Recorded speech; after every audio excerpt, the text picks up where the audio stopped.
3, 2, 1, REC.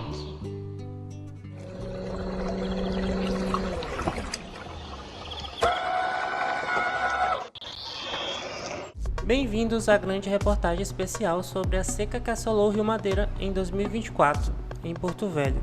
Nesta reportagem vamos conhecer a realidade dos pescadores ribeirinhos e moradores dos distritos que enfrentaram dificuldades pela seca. Prepare-se para ouvir histórias de superação, desafios e esperança.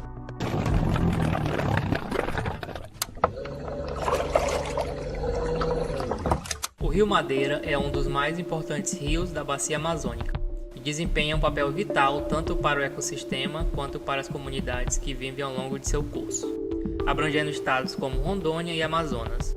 Além de ser uma importante rota de transporte até o Rio Amazonas, suas águas são essenciais para a biodiversidade local, sustentando uma rica fauna e flora, incluindo espécies de peixes, botos e outros animais aquáticos. A seca do Rio Madeira, que ocorre em ciclos mais intensos nos últimos anos, traz uma série de impactos ambientais e socioeconômicos.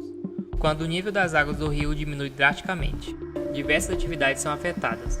A pesca, que é uma fonte de sustento para muitas famílias ribeirinhas, sofre uma queda significativa, assim como o transporte fluvial de mercadorias. A seca também provoca o encalhamento de barcos e embarcações, dificultando o acesso a comunidades isoladas. Do ponto de vista ambiental, a seca expõe bancos de areia e reduz o habitat para muitas espécies, afetando o ciclo de reprodução de peixes e a sobrevivência de animais aquáticos. Com menos água disponível, há também um aumento na concentração de poluentes, o que prejudica ainda mais o ecossistema e a qualidade da água para o consumo humano.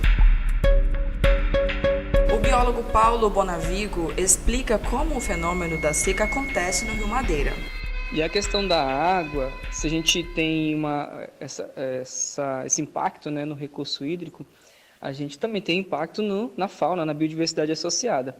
Então, com certeza, um menor lâmina d'água, você tem um aquecimento dessa água, o recurso pesqueiro vai sofrer, a gente teve várias, não no Rio Madeira em si, mas...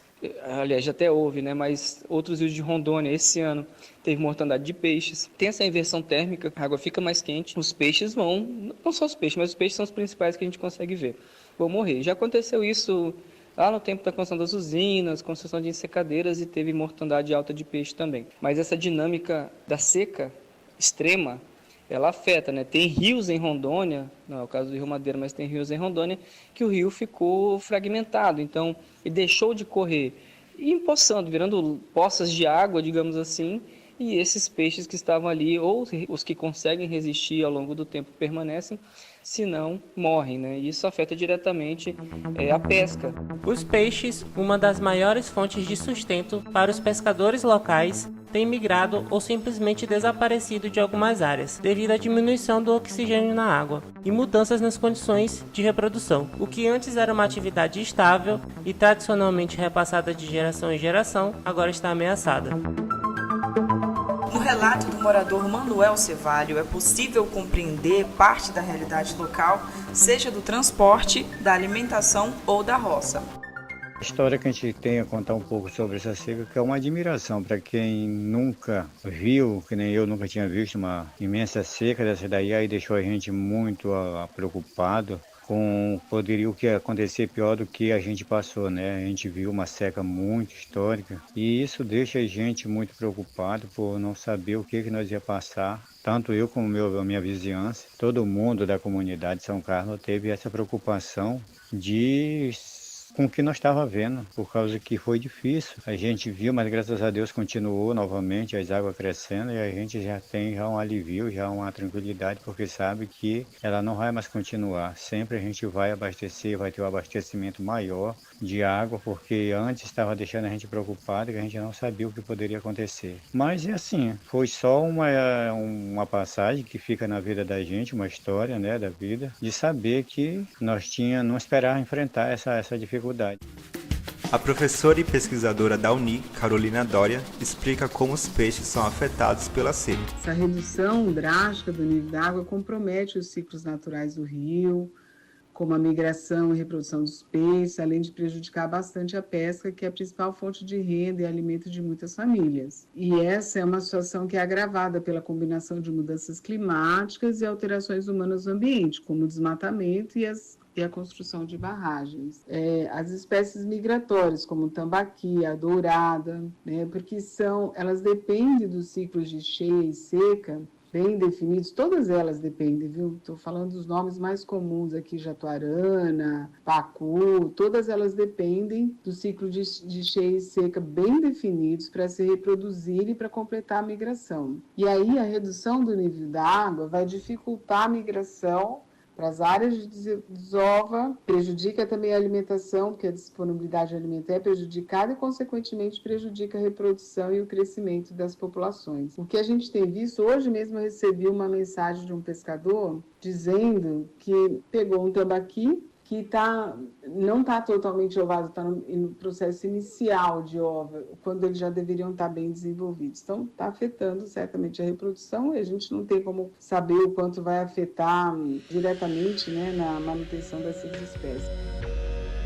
Com o relato do pescador Matusalém, é possível compreender a difícil realidade dos pescadores que lutam para se alimentar, vender seus peixes e plantação. Tem afetado bastante. Como, por exemplo, a gente anda bastante com a malhadeira e com a tarrafa nas costas, com um percurso muito longo, por causa da seca do rio, né? Aí, muita praia e o barranco fica muito longe.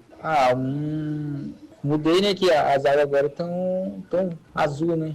E o rio está bem baixo, né? Aí está atrapalhando bastante a nossa locomoção. Na parte da agricultura, como eu falei na primeira pergunta, a gente que trabalha assim na agricultura é bastante difícil, porque a gente tem que atravessar o rio com caixa de banana. Cada caixa pesa um equivalente a 20 quilos, aí tem uma distância de acho que 1 quilômetro de praia e afeta bastante isso aí. A gente carrega tipo 80 caixas, 90 caixas de banana, afeta bastante a gente que se forma aí.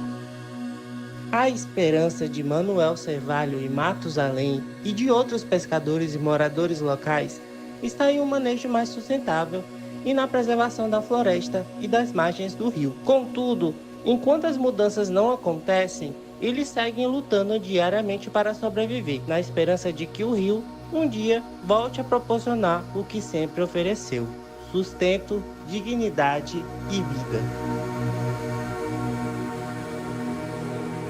O biólogo Paulo Bonavigo também explica os efeitos e impactos que os desmatamentos causam no Rio Madeira. Essa crise hídrica, ela já vem bem anunciada, né, ao longo do tempo. A gente percebe, principalmente na bacia do Rio Madeira, nos últimos anos, né, nessa região do Madeira Mamoré, teve muito desmatamento nas áreas adjacentes ao Rio Madeira, e isso afeta diretamente os cursos d'água que alimentam o Rio Madeira. Então, muitas nascentes se perderam ao longo desse desmatamento, e também muita coisa da mata ciliar. Se olhar os dados de projeção, o município de Porto Velho é um dos mais desmatados por vários anos, né, aqui na Amazônia. Então, a gente perde essa capacidade de carga, né, dessas nascentes, desses igarapés, ou rios até maiores, que alimentam o Rio Madeira. Óbvio que a água do Rio Madeira, boa parte dela vem dos Andes, que também, né, toda essa região amazônica, ela vem sofrendo ao longo dos anos com garimpos ilegais, principalmente, mas com muito desmatamento. Então, essa expansão aqui no Brasil, principalmente, né, essa expansão agrícola, ela vai minando esses recursos hídricos que vão abastecer os rios, e são importantes, né, para o abastecimento desses rios. E isso vai mudando a dinâmica hídrica do rio, né? O Rio Madeira vai assoreando mais, e nós temos 2 grandes empreendimentos hidrelétricos que também afetam essa questão hídrica, né, segurando, retendo essa água, o sedimento fica retido. Então, ao longo dos anos, toda essa dinâmica veio sendo mudada, está sendo mudada, e, obviamente, qualquer evento extremo climático, como a gente está vendo, essas secas extremas ou cheias extremas em outros locais do país, elas são muito mais sentidas, digamos assim, por causa dessa modificação no curso hídrico. As histórias que ouvimos hoje são um reflexo das dificuldades enfrentadas pelos pescadores locais. mas também de sua resiliência e vontade de lutar por um futuro melhor. Uma reportagem de Catherine Caetano, com a produção de Ângelo Oliveira e edição de Jean Souza e Gabriel Moreira para a disciplina de Laboratório de Radiojornalismo do curso de Jornalismo da Universidade Federal de Rondônia.